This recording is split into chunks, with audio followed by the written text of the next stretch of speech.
Hi everyone, how is everyone doing? So I am here to do a review, first impression, and wear test of the new Pat McGrath Labs foundation that will be out July 26th. So this foundation is not out yet. I got it beforehand thanks to Influenster. So if y'all don't know about Influencer, you need to get on it. I will link Influencer in the description box for you guys. But basically, Influencer is an app that you download on your phone where you just do reviews on products that you use on the daily, like shampoo, moisturizer, food, basically anything. And after a while, Influencer will send you free products to review, and they sent me this. Now it was chosen, and I'm so excited, and so thank you for Influencer for sending this my way. So this is the Skin Fetish Sublime Perfection Foundation, and let's take it out. Basically, it's a weightless, buildable coverage, sublime satin finish, runway tested, mother approved.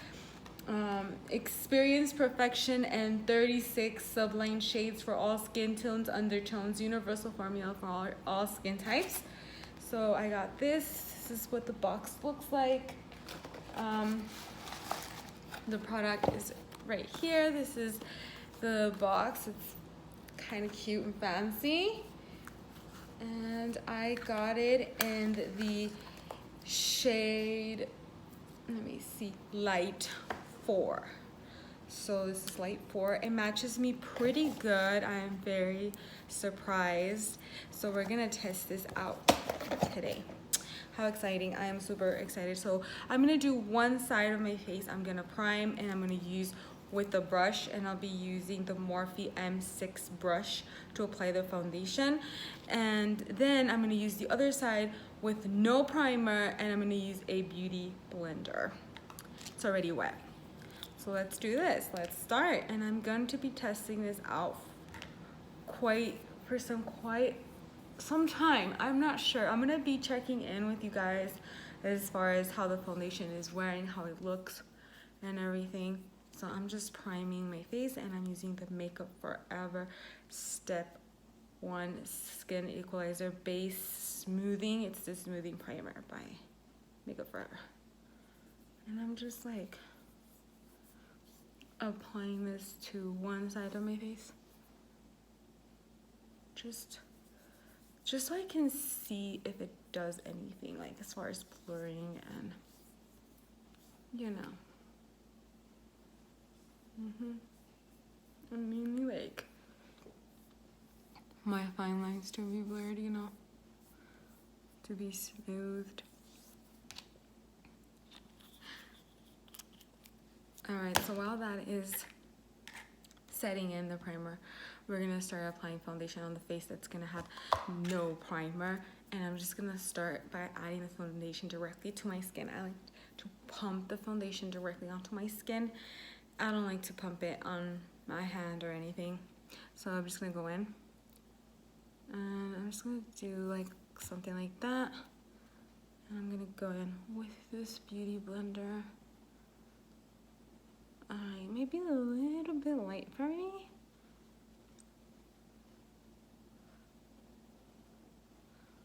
But so far,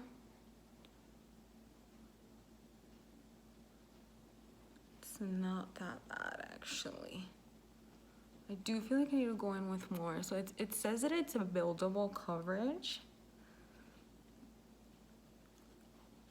The shade I probably needed. Let me see. I do feel like I need to go in with more.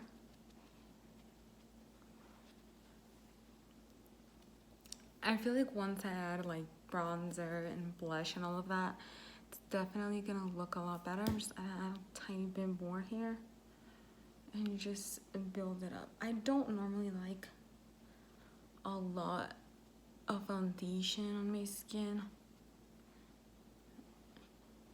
I do kind of like medium to sheer coverage, but it is building up, as you can tell. So this is pretty much 2 pumps of foundation with the beauty blender.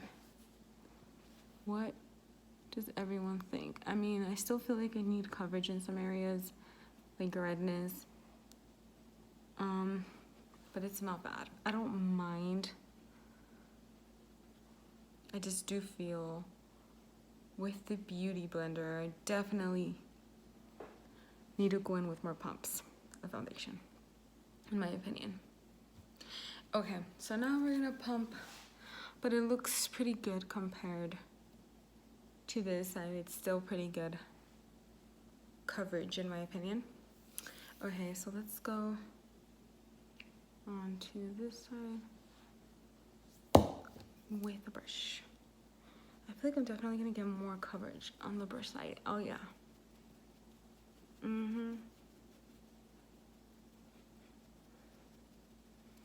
I normally don't use a beauty blender. I use a brush for my foundation. Always. I don't use blenders. I just decided to use a blender for this video. And because I have one, I just don't use one. But you definitely get the most coverage with the brush. Look at that. Look at that. You get way more coverage. So with this foundation, I highly recommend that you definitely use a brush instead of a beauty blender.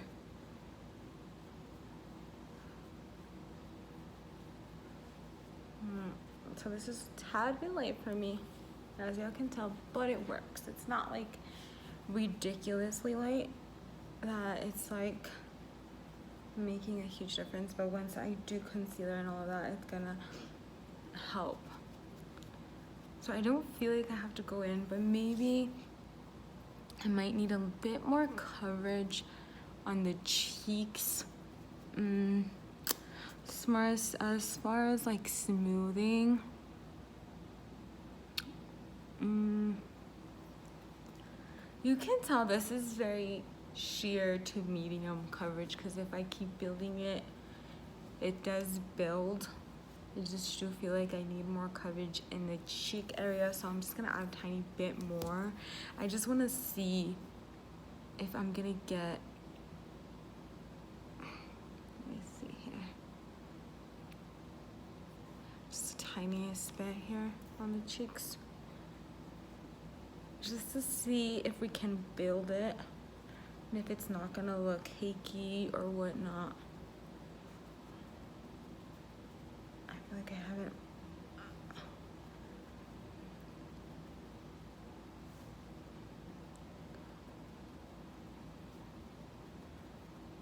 Okay. It builds up. So you definitely can get it to medium coverage, but in order to get there, I would suggest, I'm going to try to put some more on my forehead, because I feel like, especially this area right here with the pimple, needed more coverage. I normally like it more on the sheer side. I wouldn't be building up. As far as the primer, I don't really notice a difference with the primer at all. And in person, this foundation matches way more than on camera. I feel like it matches me more. Anywho, this is the foundation. I like it so far. It looks pretty natural.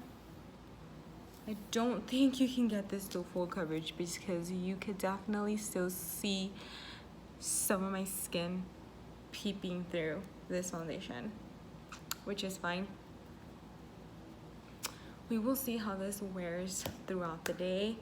I'm going to finish the rest of my foundation, and not with the rest of my foundation, the rest of my face, put on everything else like blush and highlight and everything, and I will be back. Alrighty, so I'm back with the full face of makeup on. I put on concealer, blush, highlighter. I did not powder my face because I want to see how this wears and how it looks like throughout the day without having to powder my face or anything like that.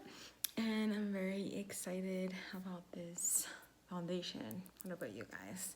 So I'll be checking in later, and then I'll come back for the final results to see how this foundation stays and lasts and how it looks and how it sits later throughout the day. So yeah, you know it. I'll be back again. Okay, so I'm just gonna end it here. So this is what the foundation looks like after a few hours of wear. So I applied this foundation at 11:30 a.m. and now it's 7 p.m. So what do you guys think? So this side is the prime side. So this is the prime. I do find that it creased right here, if y'all can see that. And I mean, it's still creased on this side, but I do find that the side with the beauty blender is a lot more put together. It was really hot here today. So, I mean, I do find that some areas it's not really on anymore. Overall, this does not claim to be a full coverage foundation or a foundation that's gonna last for a certain amount of hours. I don't think it has any of those claims. I'm looking at it right now, but it is a very sheer to medium coverage. It's definitely not full coverage. Maybe you can build it up to full coverage, but I think I put enough foundation. I didn't feel like I got all that much coverage from it. I really like this foundation. It's something that I feel I would like more in the winter maybe, but I did not set it with powder, so I do think that maybe setting the full face with powder would make this foundation definitely last. And if you use a powder that, like a powder foundation, you would definitely get more coverage out of this for sure. Well, what does everyone think? I think I'm just gonna end it here. I was thinking about doing more hours of wear with that foundation, but it does not have claims or anything like that. Like, this is a long wear foundation. It doesn't claim to be full coverage or anything like that. So that's why I do see it did crease on me, but I do have fine lines on my forehead. I don't have a foundation that does not crease on me, so I'll just put that out there. I do not have a foundation right now that I own and that will not crease on my forehead or my smile lines. They all do. I just find it weird that the prime side was the one that creased more than the non-prime side. So this foundation definitely works better with the beauty blender and without primer is what I noticed, or maybe a different primer. I would have to try it with a different primer to see if that works better. But what does everyone think? This is a very natural foundation. What I like, it's definitely not cakey, and the lines, the fine lines do not look horribly defined either. And for it being such a hot day, it's not too bad, honestly. So I hope everybody enjoyed this review. Check out Influenster in the description. Check out the foundation if you like it. And please subscribe to my channel, give it a thumbs up, and I hope everybody has a wonderful day.